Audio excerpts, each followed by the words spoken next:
राम रूप राके सुनिहारी, बढ़त बीच पुलकावली भारी। बाजे नभ गए गए निशाना, देव बधू नाचहि करि गाना। श्री राम जय जय राम। आइए श्री रामचरितमानस पढ़ते हैं, आगे की ओर बढ़ते हैं।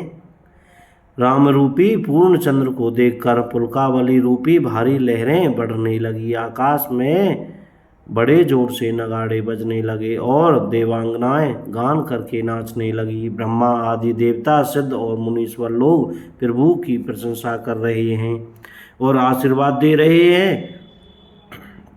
वे रंग बिरंगे फूल और मालाएं बरसा रहे हैं। किन्नर लोग रसीले गीत गा रहे हैं।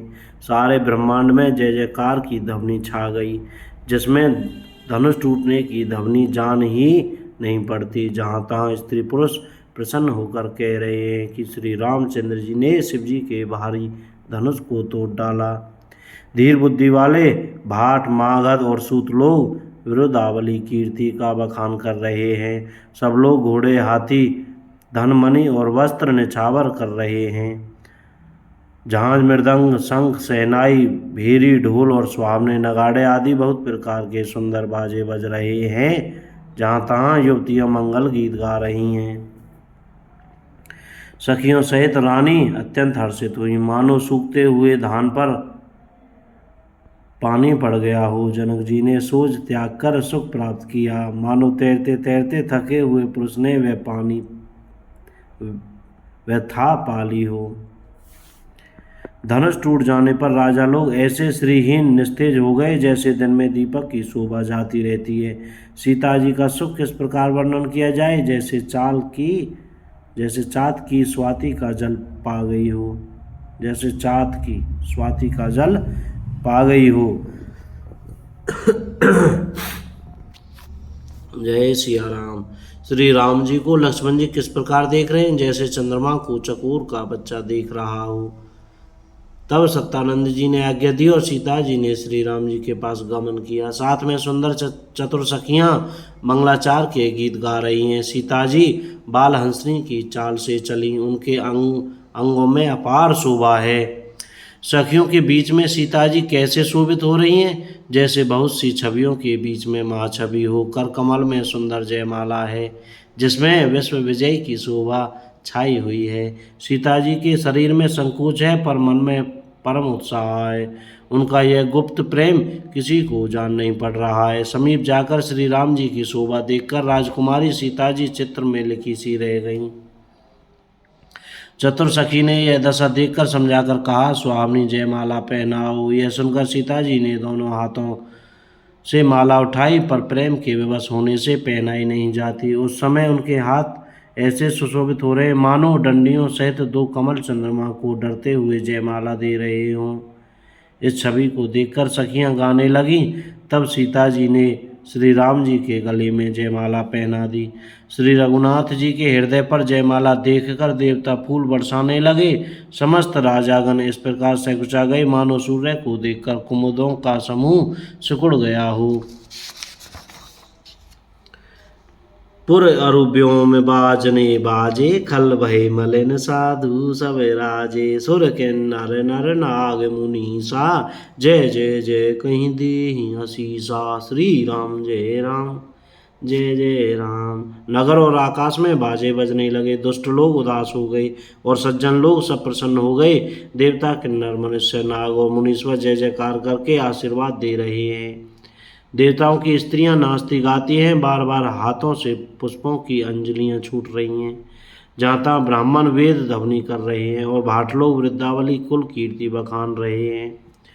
पृथ्वी, पाताल और स्वर्गलोक तीनों में यश फैल गया कि श्री रामचंद्र जी ने धनुष तोड़ दिया, सीता जी को वरण कर लिया। नगर के नर नारी आरती कर रहे हैं और अपनी पूंजी हैसियत को भुलाकर सामर्थ्य से बहुत अधिक निछावर कर रहे हैं। श्री सीता जी राम जी की जोड़ी ऐसी सुशोभित हो रही है मानो सुंदरता और श्रृंगार रस एकत्र हो गए हों। सखियां कह रही हैं, सीते स्वामी के चरण छुओ, किंतु सीता जी अत्यंत भयभीत हुई, उनके चरण नहीं छूती। गौतम की स्त्री अहिल्या की गति का स्मरण करके सीता जी श्री राम जी के चरणों को हाथों से स्पर्श नहीं कर रही हैं। सीता जी की अलौकिक प्रीति जानकर रघुकुल मुनि श्री रामचंद्र जी मन में हंसे।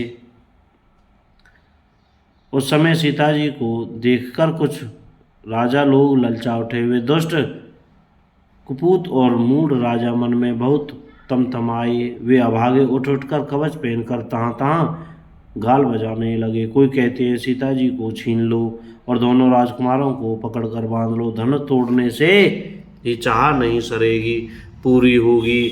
हमारे जीते जी राजकुमारी को कौन ब्याह सकता है। यदि जनक कुछ सहायता करें तो युद्ध में दोनों भाइयों सहित उसे भी जीत लो, दोनों भाइयों सहित उसे भी जीत लो। ये वचन सुनकर साधु राजा बोले, इस निर्लज राज समाज को देखकर तो लाज भी लजा गई। अरे तुम्हारा बल प्रताप वीरता बड़ाई और नाक प्रतिष्ठा तो धनुष के साथ ही चली गई। वही वीरता थी अब कहीं से मिली है। ऐसी दुष्ट बुद्धि है तभी तो विधाता ने तुम्हारे मुखों पर कालिख लगा दी। ईर्ष्या घमंड और क्रोध नेत्र भरकर श्री राम जी की छवि को देख लो। लक्ष्मण के क्रोध को प्रबल अग्नि जानकर उसमें पतंगे मत बनो। जैसे गरुड़ का भाग कौआ चाहे, सिंह का भाग खरगोश चाहे, बिना कारण ही क्रोध करने वाला अपनी कुशल चाहे, शिवजी से विरोध करने वाला सब प्रकार की संपत्ति चाहे, लोभी लालची सुंदर कीर्ति चाहे, कामी पुरुष निष्कलंकता चाहे तो क्या पा सकता है। जैसे श्री हरि के चरणों से विमुख मनुष्य परम गति मोक्ष चाहे। हे राजाओं, सीता के लिए तुम्हारा लालच भी वैसा ही व्यर्थ है। कोलाहल सुनकर सीता जी संकित हो गईं। तब सखियां उन्हें वहां ले गईं जहां रानी सीता जी की माता थीं। श्री रामचंद्र जी मन में सीता जी की प्रेम का बखान करते हुए स्वाभाविक चाल से गुरु जी के पास चले। बोलो श्री राम जय जय राम, जय सिया राम। कोई गलती हो गई हो भाइयों तो क्षमा करते रहिएगा और रोज़ाना ऐसे ही रामायण पढ़ते रहिएगा। और वीडियो अच्छी लगी हो तो शेयर करते रहिएगा। बोल सनातन धर्म की जय। जय सिया राम।